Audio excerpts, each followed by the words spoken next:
মনে হয় যেন হাসরের ময়দানটা কায়েম হয়ে গেল, মনে হয় যেন আল্লাহ ডাক দিয়া বলে লিমানিল মুলকুল ইয়াউম লিল্লাহিল ওয়াহিদিল কাহ্হার।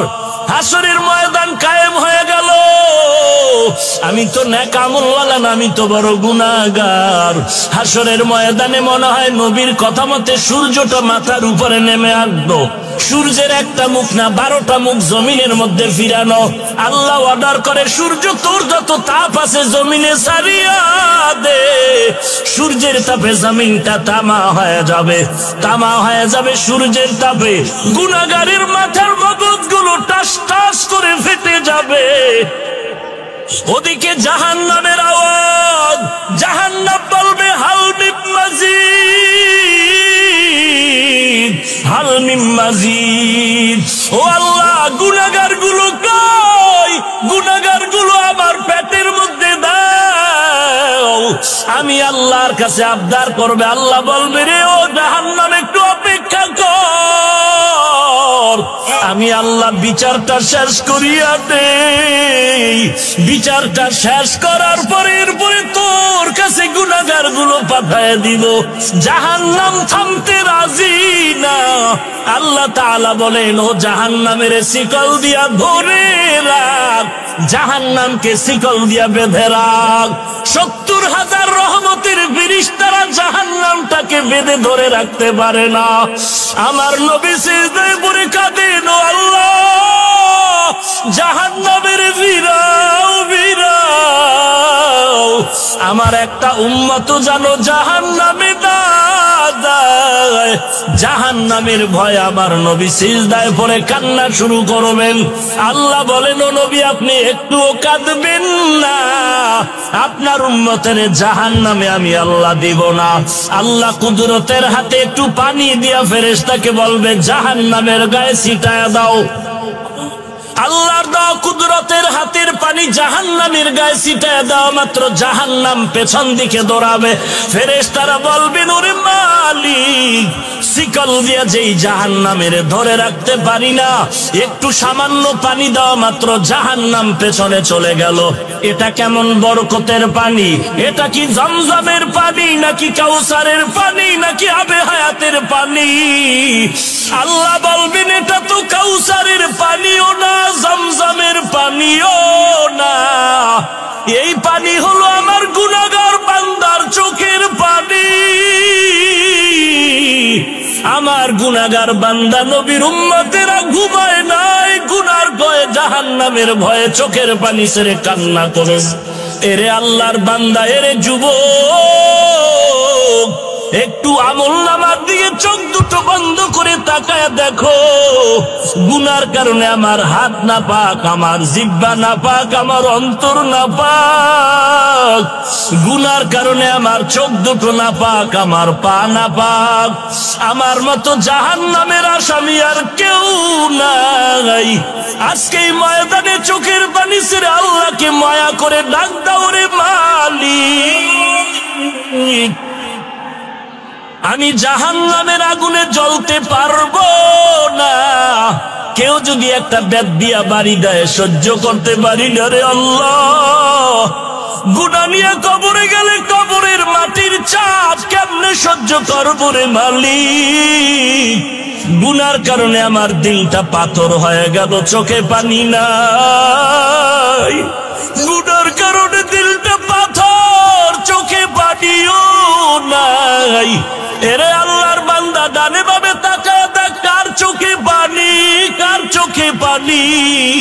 হাতটা বাড়ায়া দোয়া নাও, কান্নাওয়ালার দোয়া গালি বেরো যাবে না। ওরে কান্নাওয়ালা বান্দা, চোখের পানি ছেড়ে আল্লাহর কাছে ক্ষমা চাও। ও আল্লাহ, কারো আল্লাহ তুমি কাউকে খালি ফিরায় দিও না। জাহান্নাম থেকে মুক্তির ব্যবস্থা করে দাও।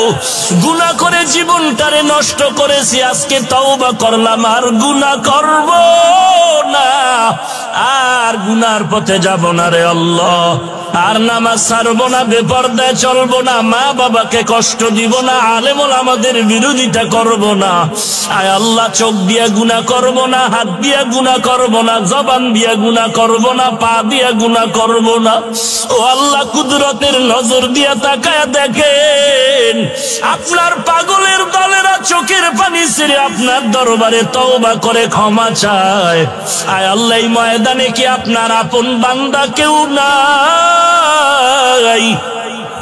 মেহেরবানি করে সবাইকে মাফ করে দেন। আল্লাহর নবী বলেন, বান্দা কান্না যদি না আসে, কান্নার বাহানা করো, তাতেও সওয়াব। কান্নার বাহানা করো, তাতেও সওয়াব।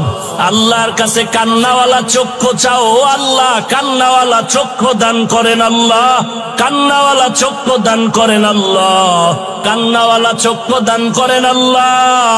জিকিরওয়ালা জিহ্বা দান করেন আল্লাহ, জিকিরওয়ালা জিহ্বা দান করেন আল্লাহ, জিকিরওয়ালা জিহ্বা দান করেন আল্লাহ।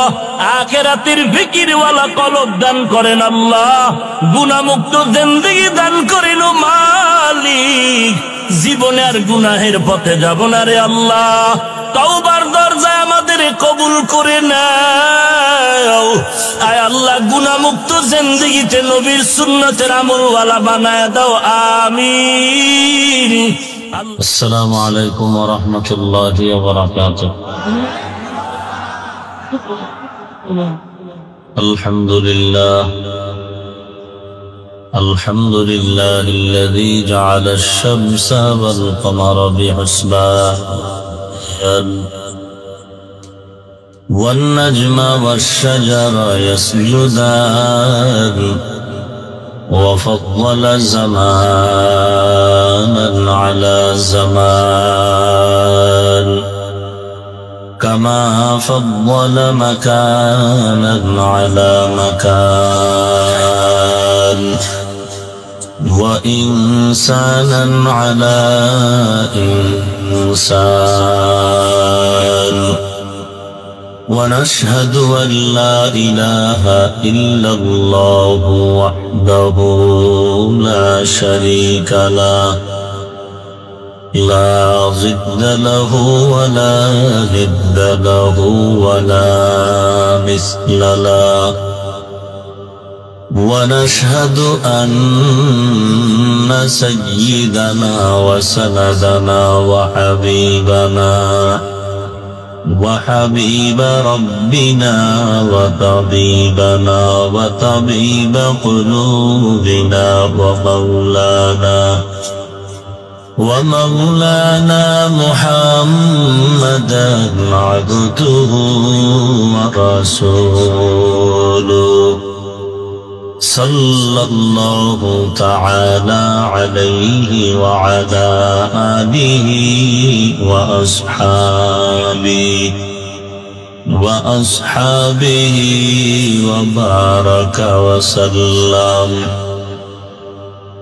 وبارك وسلم تسليما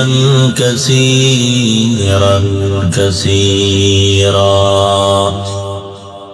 الذي أرسله الله تعالى بالحق بشيرا ونذيرا وداعيا إلى الله بإذنه وسراجا منيرا أما بعد فأعوذ بالله من الشيطان الرجيم بسم الله الرحمن الرحيم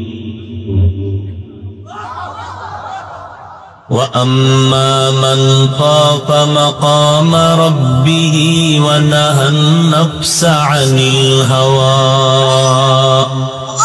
فإن الجنة هي المأوى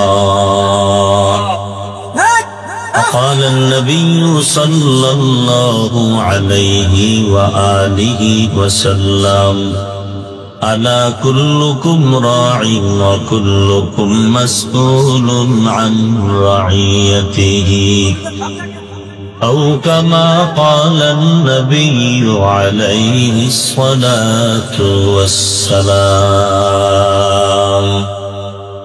صدق الله مولانا العظيم وصدق رسوله النبي الأمي الكريم ونحن على ذلك من الشاهدين والشاكرين والذاكرين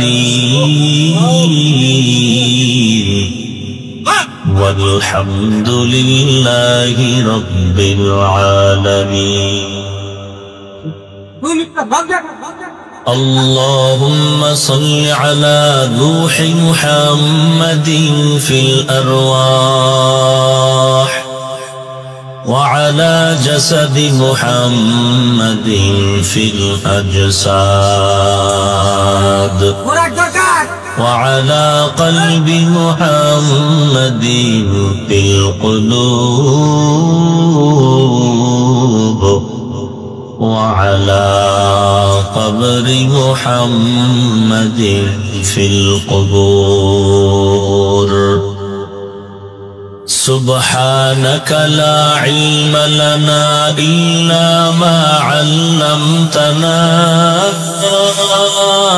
إنك أنت العليم الحكيم رب اشرح لي صدري ويسر لي أمري واحلل عقدة من لساني واحلل عقدة من لساني يفقهوا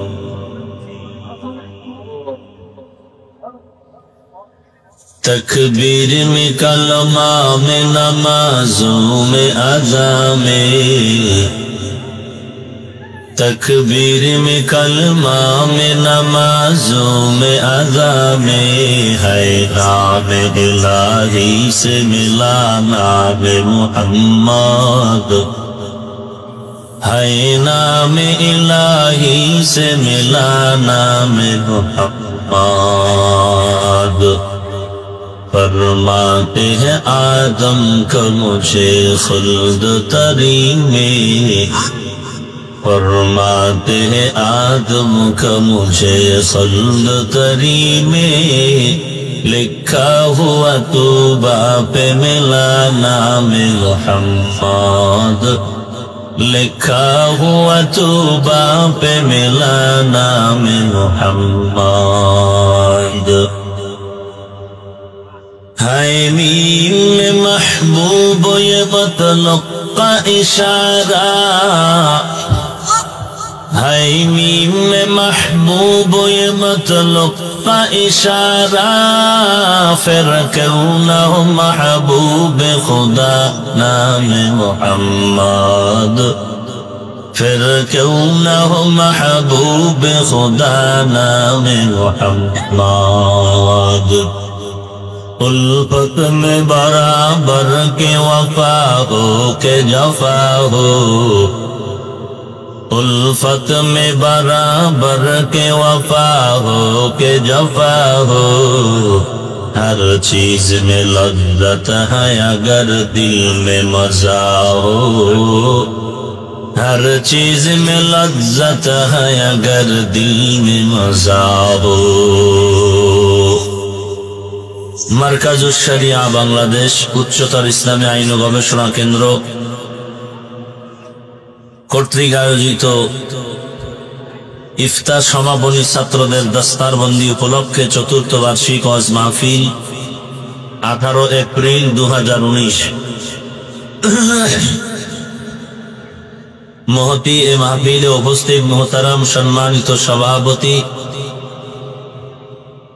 প্রধান অতিথি বিশেষ অতিথি বৃন্দ মুআজ্জাজ ও মুকাররম জাতির মাথার মুকুট ওরাসাতুল আম্বিয়া হযরত উলামায়ে কেরাম দূর দূরান্ত থেকে আগত আল্লাহ পাকের আশিকিন জাকিরিন শাকিরিন মুহিব্বিন মুরুব্বিয়ান ইজাম কলিজার টুকরা আমার সমবয়সী যুবক বন্ধুগণ, স্নেহের ছোট ভাই, পর্দার আড়ালে অবস্থানরত শ্রদ্ধেয়া সম্মানিতা মা ও বোনেরা, দয়াময় আল্লাহ রব্বুল আলামিনের দরবারে লাখো কোটি শুকর ও সুজুদ, যে মহান রব্বুল আলামিন ফিতনার জামানায় কোরআন ও সুন্নাহর ভিত্তিতে সহি তরিকায় কিছু কথা বলার জন্য, শুনবার জন্য আমাদেরকে কবুল ও মঞ্জুর করেছেন। নেয়ামতের শুকর আদায়ার্থে মুসলমান হিসেবে ঈমানের আওয়াজকে উঁচু করে এক আওয়াজে উচ্চ কণ্ঠে সকলেই কালিমাতুশ শুকর উচ্চারণ করি, আলহামদুলিল্লাহ। লক্ষ কোটি দরুদ ও সালাম সৈয়দুল মুরসালিন, রাহমাতুল লিল আলামিন, শফিউল মুজনিবিন, খাতামুন নবিয়্যিন, সৈয়দুস সাকালাইন, ইমামুল মুরসালিন, শফিয়ে আযম, রসুল আকরম, রহমত আলম, নবিয়ুল আরব আল আজম, হাবিবে কিবরিয়া, আশরাফুল আম্বিয়া, সৈয়দুল আম্বিয়া, শফিয়ে উলামায়ে হযরত আইম্মায়ে মাসাজিদ, এলাকার যুবক, বৃদ্ধ, ব্যবসায়ী, শ্রমিক, চাকুরিজীবী, বিভিন্ন শ্রেণী পেশার মানুষ, জনপ্রতিনিধি, প্রশাসন সময় পরামর্শ অর্থ দিয়ে দোয়া করে উপস্থিত হয়ে মাইক, লাইট, প্যান্ডেলের ব্যবস্থাপনার মাধ্যমে সহযোগিতা যারা করেছেন, প্রত্যেককেই আল্লাহ রব্বুল আলামিনের খেদমতের বিনিময়ে দুনিয়াতে শান্তি, পরকালে চির মুক্তির ব্যবস্থা করে দিন। সংক্ষিপ্ত সময়ে কিছু কথা বলার নিয়তে কোরআনে হাকিমের এক আয়াতে কারিমা তিলাওয়াত করেছি। রাসূল আরবী সাল্লাল্লাহু আলাইহি ওয়া আলিহি ওয়াসাল্লামের অসংখ্য অগণিত অমীয় বাণী, পবিত্র হাদিস শরীফের মধ্য থেকে এক হাদিসের অংশ পড়েছে। আয়াত হাদিসের আলোকে সংক্ষিপ্ত সময়ে আমার আপনার সকলেরই দুনিয়াতে শান্তি, পরকালে মুক্তির জন্য কিছু কথা পাথেয় হিসাবে বলার মতো, শুনবার মতো, আমলে নেয়ার মতো তৌফিক আমাদেরকে আল্লাহ দান করুন। ওয়া আম্মা মান খাফা মাকামা রাব্বিহি ওয়া নাহা আন-নাফসা আনিল হাওয়া। আল্লাহ তাআলা বলেন, যাহারা আল্লাহর দরবারে দাঁড়াইয়া হিসাব দেওয়ার ভয়ে নিজের নফসকে গুনাহের থেকে বাঁচায় রাখবে, ফাইন্নাল জান্নাতা হিয়াল মাওয়া, তাদের উত্তম জায়গা ঠিকানা হলো জান্নাত। রাসূল আরবী সাল্লাল্লাহু আলাইহি ওয়া আলিহি ওয়াসাল্লাম ইরশাদ করেন, আলা কুল্লুকুম রাঈন ওয়া কুল্লুকুম মাসউলুন আন রাইয়াতিহি। হে দুনিয়ার উম্মত, সাবধান, তোমরা সকলেই দায়িত্বশীল। কিয়ামতের দিন প্রত্যেকের দায়িত্বের জন্য জবাবদিহিতার কাঠগড়ায় দাঁড়াতে হবে। এই হলো আয়াত হাদিসের সংক্ষিপ্ত তর্জমা। আপনারা দীর্ঘ সময় হযরত উলামায়ে হযরতদের জবানে দিক নির্দেশনামূলক আলোচনা শুনেছেন। সারা জিন্দেগীর ওয়াজ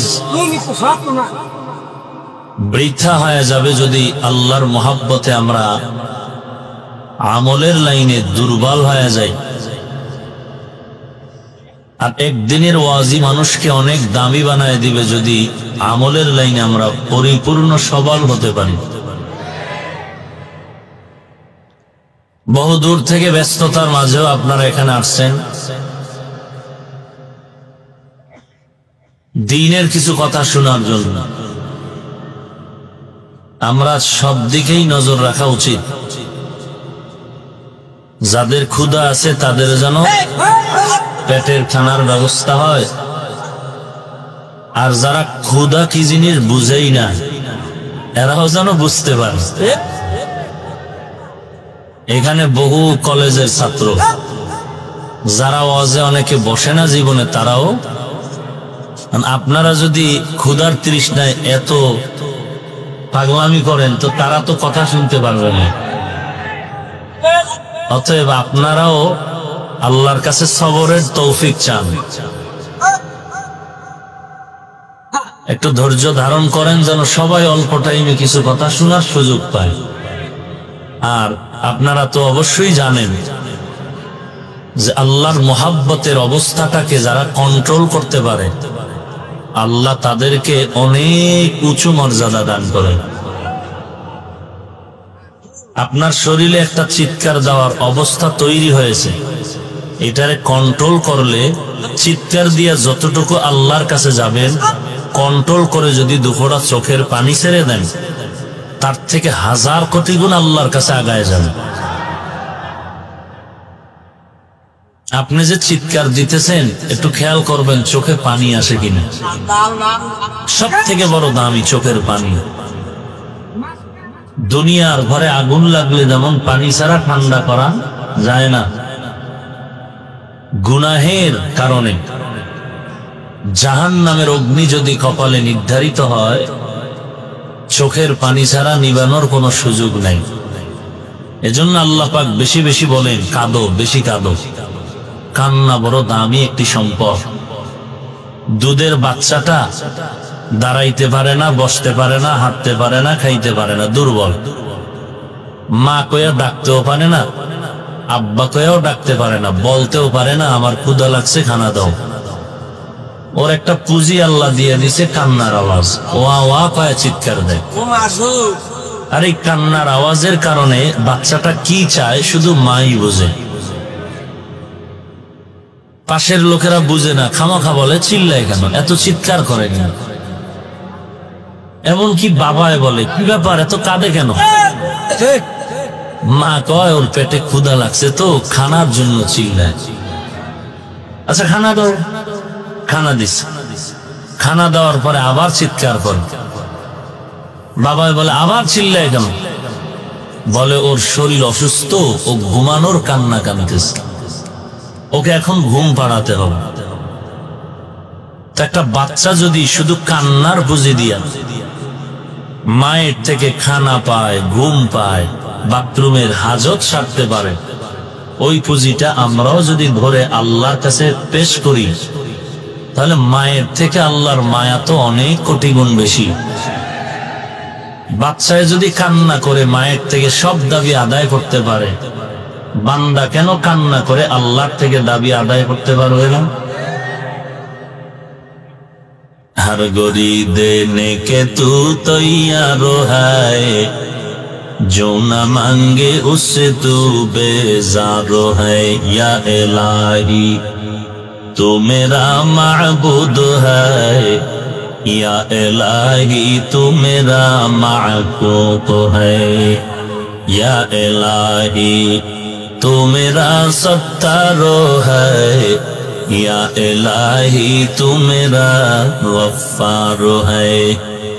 या इलाही मुझसे मुझको दूर कर, ताकि देखो मुझ में तुझको एक नजर। আমি আল্লাহকে দেখি না কেন? বলে আমার থেকে আমাকে দূর করতে হবে। আমার থেকে আমাকে দূর করার মানে আমার ভেতরে নাপাক আছে, গুনাহের নাপাক। পানির কূপ, পানির টাঙ্কি, পানির হাউস, এর মধ্যে একটা বিড়াল পড়ে মরে গেল, পানি এখন পাক না নাপাক? এই নাপাক পানিকে পাক করার জন্য নিকটতম কোন মাদ্রাসা জামিয়া শরিয়ায় চলে গেলেন। মুফতি সাহেব হুজুর বলেন তো, পানির হাউস টাঙ্কিতে বিড়াল পরে মরে ফুলে উঠেছে গন্ধ, নাপাক পানি পাক করার সিস্টেম কি, ফতোয়া কি, সমাধান কি? মুফতি সাহেব হুজুর বললেন 6 পিঠে শূন্য লাগায় 7 বালতি পানি ফেলে দাও, পানি পাক হয়ে যাবে। আল্লাহর বান্দা ফতোয়া নিয়ে এসে পানির হাউস থেকে 7 বালতি পানি ফালায় দিন। ধারণা করলো পানি পাক হয়ে গেছে, কিন্তু গন্ধ কমে না। নিজে যুক্তি করে নিজের থেকে আরো 7 বালতি 120, এরপরও গন্ধ কমে না। দৌড়ায় গেছে মুফতি সাহেব হুজুর, কি ফতোয়া দিলেন? আপনার কথায়ও 7, আমার কথায়ও 7, 120 বালতি পানি ফেললাম, গন্ধ কমে না, কারণটা? মুফতি সাহেব বললেন আমার ফতোয়া ঠিক আছে, আপনার ভেতরে কোনো দুর্বলতা আছে কিনা এটা দেখা দরকার। খুঁজে খুঁজে বললেন যে আপনি যে 120 বালতি পানি ফালাইলেন, কূপের মধ্যে হাউজের ভেতরের মরা বিড়াল কি ফেলছেন? বলে না। বলে আপনি মরা বিড়ালটা হাউজের মধ্যে রেখে কিয়ামত পর্যন্ত যদি জমজমের পানিও দেন, কোনদিন পানি আর পাক হবে? অতএব হাউসকে পবিত্র করার জন্য আগে মরা বিড়ালকে ফেলতে হবে। আজ আমরা ইমানদার সবাই, যে নামাজ ঠিক মতো পড়ে না সেও বলে আমি মুমিন, রোজা রাখে না, পর্দা করে না, হালাল খায় না, জবান ঠিক নাই, মিথ্যা বলে, সুদ খায়, ঘুষ খায়, সেও বলে আমি মুমিন। আর এক বান্দা পর্দা করে, হালাল খায়, তাহাজ্জুদ পড়ে, কান্না করে, রাসূলের সুন্নতের জন্য পাগল হয়ে দৌড়ায়, সেও বলে আমি মুমিন। দোনো দল সমান? দোনো দল যেমন সমান না, দোনো দলের উপরে আল্লাহর রহমতও সমান না, আল্লাহর দয়াও সমান না। এখন আপনি যদি ইমানের কূপের মধ্যে নাপাক পড়ে আছে, এই নাপাক যতক্ষণ পর্যন্ত উত্তোলন না করবেন তওবার বালতি দিয়া, কিসের বালতি? তওবার বালতি দিয়া ইমানের কূপের থেকে সুদের নাপাক, ঘুষের নাপাক, বেপরদার নাপাক, ল্যাপটপ যা দেন ব্যাকগ্রাউন্ড হিসাব করে লাভ দিয়ে এখানে চিৎকার দিতেছেন, খুব মোহাব্বত, আল্লাহর আশিক, চোখ বন্ধ করে দেখেন তো আপনার ব্যাকগ্রাউন্ড ঠিক আছে কিনা। আপনি যে আল্লাহ আল্লাহ কয়ে চিৎকার দিলেন, আপনার ছেলের মধ্যে চিৎকারের অ্যাকশন ঢুকছে কিনা, আপনার মেয়ের মধ্যে অ্যাকশন ঢুকছে কিনা, আপনার স্ত্রীর মধ্যে অ্যাকশন ঢুকছে কিনা, আপনার শ্বশুরের আত্মীয় স্বজনের মধ্যে অ্যাকশন ঢুকছে কিনা। মানে চিৎকার দিলেন খুব জোরে, ছেলে নামাজ পড়ে না, মেয়ে পর্দা করে না, স্ত্রী কোরআন পড়তে পারে না। আমি এজন্য মাঝে মাঝে বলি, আপনি কত নাম্বার আল্লাহর আশিক আর হাজী সাহেব, টের পাওয়া যায় আপনার মেয়ে ছেলের বিবাহের সময়, টের পাওয়া যায় আপনার ছেলে আর মেয়ের বিবাহের সময়। যৌতুক ছাড়া চলে না, গেট না সাজাইলে হয় না, গায়ে হলুদ না দিলে হয় না, ডেকসেট না চালাইলে হয় না, গায়ে রং না মারলে হয় না, আরো কত কিছু আছে, ভিডিও ক্যামেরা না করলে হয় না, আছে না নাই? তো টের পাওয়া যায় হাজী সাহেব আপনার হজ কত কোয়ালিটিতে কবুল হয়েছে। একটু ব্যাকগ্রাউন্ড হিসাব করে সামনে কদম দিতে হবে। কারণ ভালো করে কথাটা মনে রাখবেন, একটা মানুষ ইমানওয়ালা, পরিশুদ্ধ ইমান, বাহ্যিক দৃষ্টিতে তার ইমানটা পরিশুদ্ধ, ভিতরের হালাতকে জানেন, বাহ্যিক দৃষ্টিতে ইমান পরিপূর্ণ, নামাজ পড়ে, পর্দা করে, হালাল খায়, খেয়াল করেন ইমান কি পরিপূর্ণ। কোন পীরের পায়, কোন মাজারে, কোন কবরে, কোন গাছে, কোন পাথরে সিজদা করে না, আমলও করে, নেক আমল, নামাজ পড়ে, পর্দা করে, হালাল খায়, টুপি পরে, দাড়ি লম্বা। ভালো করে খেয়াল করবেন, এই ইমান আর আমল দোনোটাই ঠিক আছে, বাহ্যিক দৃষ্টিতে দোনোটাই ঠিক আছে। হাসরের দিন এই মানুষগুলো এরপরও জাহান্নামে যাবে।